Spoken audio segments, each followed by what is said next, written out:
All right, so you guys want to lose some weight naturally, huh? Well, you came to the right place. We're about to dive deep into Healthline's 29 ways to lose weight naturally, backed by science. We'll sift through the science and give you the need-to-know info. Exactly. You gave us a stack of articles, and it looks like you want the no-nonsense stuff. So let's get right to it. Brushing your teeth after meals. Who knew that could be a weight loss strategy? Yeah, there are definitely some interesting ones in here. We're going to break down those tips and highlight some foods that are like weight loss superheroes. We'll help you separate fact from fiction when it comes to weight loss. Awesome. So let's start with protein. You've probably heard it's important, but this article really shows how crucial it is. Yeah, protein is a key player. Your body uses energy to digest and metabolize it. So eating more protein can boost your metabolism. Exactly. You burn more calories just by having a higher protein diet. And it's a significant amount. We're talking like 100 extra calories burned per day. That's right. Think of it like adding a 30-minute walk to your day without actually having to walk. Wow, that's a good incentive.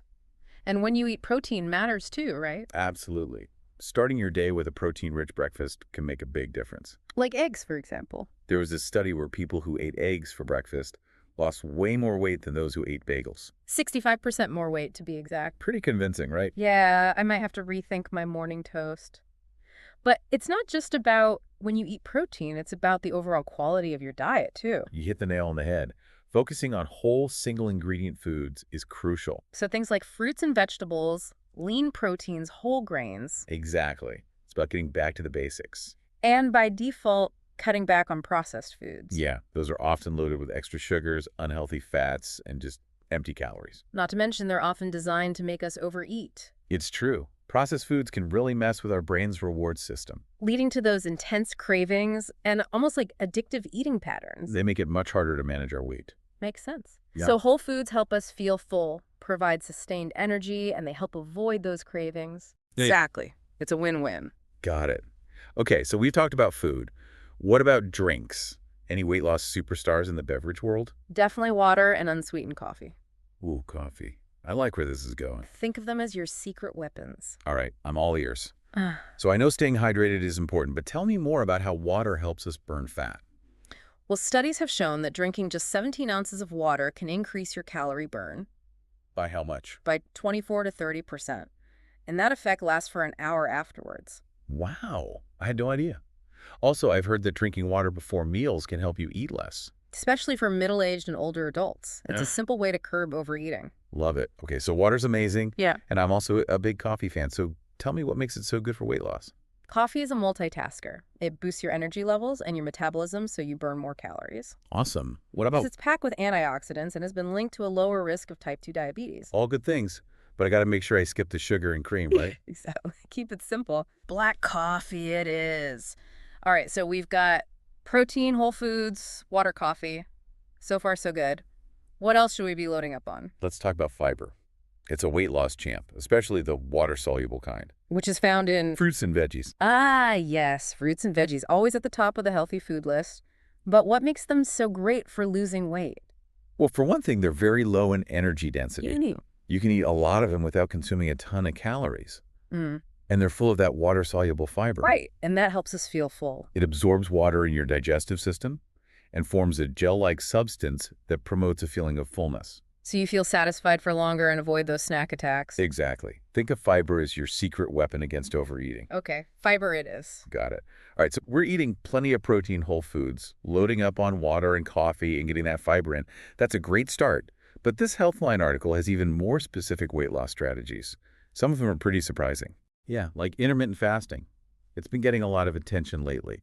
It's not so much about what you eat, but when you eat. Right, you cycle between periods of eating and fasting. Exactly. And there are a bunch of different ways to do it. I'll admit, I've always been a little intimidated by the idea of fasting. I get it. It sounds intense. But the basic idea is pretty simple. And the research is really promising. So it actually works for weight loss. It does. Plus, it comes with other health benefits, too. The key is finding an approach that works for you and your lifestyle. So it's not one size fits all. Nope. And that leads us to another interesting strategy, mindful eating. It's not about restricting foods. It's about being more aware of your eating habits and your body's signals. Mindful eating, I've tried it, but I'm not sure I'm doing it right. It definitely takes practice. but it can make a big difference in managing your weight. Research shows that it can really help. How so? Well, it's about slowing down, savoring each bite, and really paying attention to your body's cues of hunger and fullness. So you're not just mindlessly eating. Exactly. You're making conscious choices about what and how much you eat. It sounds so simple, but in our busy world, it's tough to slow down and really pay attention. It's true. We're so used to eating on autopilot. But even small changes can make a difference. Like what? Try putting your fork down between bites, chewing your food thoroughly, and minimizing distractions while you eat. So just being more present during meals. Exactly.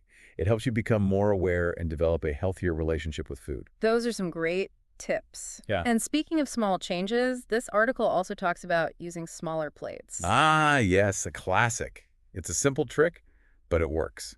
How so? We tend to fill up our plates no matter how big they are.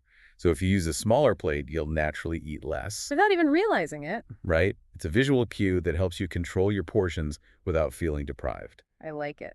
Okay, let's switch gears and talk about exercise. We know it's important, but how much do we need to do to lose weight naturally? You don't have to go crazy. Any movement is better than none. Even short bursts of activity throughout the day can help. So I don't need to become a marathon runner. Not unless you want to. Yeah. But a good mix of cardio and resistance training is ideal. So cardio for burning calories and resistance training for building muscle. Exactly. And building muscle helps boost your metabolism even when you're not working out. I've always heard that when you lose weight, you lose muscle too. So resistance training can help prevent that. Exactly. Plus, it helps you maintain a healthy body composition as you get older. Makes sense. Okay, before I move on, I want to ask about a couple of other things I saw in the article. First, glucomannan. What is that exactly? It's a type of fiber that comes from the konjac plant. It's super low in calories and absorbs a ton of water. So it expands in your stomach. Exactly. Yeah. It makes you feel full and satisfied. It also slows down digestion, so you stay feeling full longer. Interesting. And the article also mentions spicing up meals with chili peppers. As a spice lover, I'm all for that. Chili peppers contain capsaicin, which can boost your metabolism and help you burn more fat. So basically, the hotter the pepper, the better. Well, maybe not too hot, but adding some heat to your meals can definitely give your weight loss efforts a boost. Good to know. Okay, and finally, the tip that really caught my eye, brushing your teeth after meals to help curb snacking. It sounds a little strange. I know, but it can actually work. How so? That fresh, minty flavor from the toothpaste signals to your brain that mealtime is over. It's like hitting the reset button. Right, and suddenly those tempting snacks aren't so appealing anymore. I love it. It's all about those mental tricks. Yeah. Now let's talk about sleep. I know it's important for overall health, but what's its role in weight loss? Sleep deprivation can really sabotage your weight loss In efforts. what way? Well, when you're sleep deprived, your hunger hormones get all messed up. So we're more likely to crave those sugary, fatty foods. Exactly. Our willpower takes a hit when we're tired. Plus, lack of sleep can slow down your metabolism, making it harder to burn calories. Wow. I knew sleep was important, but I didn't realize it was that connected to weight loss. I'm definitely going to prioritize getting those 7 to 9 hours of sleep. And lastly, what about probiotics? Probiotics are those good bacteria that live in our gut. And research suggests they can play a role in weight management. So a healthy gut can help us lose weight. It seems so. Some studies have shown that certain probiotics can actually block the absorption of fat, reduce appetite, and even decrease inflammation. All of which can contribute to weight loss. Exactly. It's amazing how much our gut health affects our overall well-being. It really is. Taking care of our gut is so important for so many reasons. Couldn't agree more. Wow, this deep dive has been full of surprises. So many great strategies for losing weight naturally.